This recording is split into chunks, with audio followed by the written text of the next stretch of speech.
How to download DaVinci for free on PC or laptop. Let's get started. First, launch your preferred browser. Now, in the search box, type in DaVinci download. Navigate to the Spin website option. DaVinci Resolve 20. Once you're in this page, scrolling down, you're gonna find this option, free download. You'll need to click on it. Now, select Windows. With that, you'll be directed to this page. Now, you'll need to fill out this form.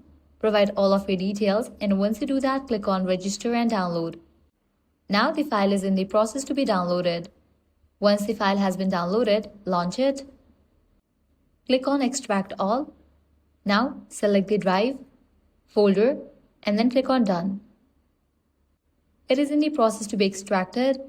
Once it has been downloaded, now I can launch it. Then click on the option install. Once completion of its installation process, you can launch DaVinci in your PC and use it. So that's a wrap for this video. This way you can easily download DaVinci for free. If this guide helped you out, do not forget to like, share, and subscribe. Thanks for watching.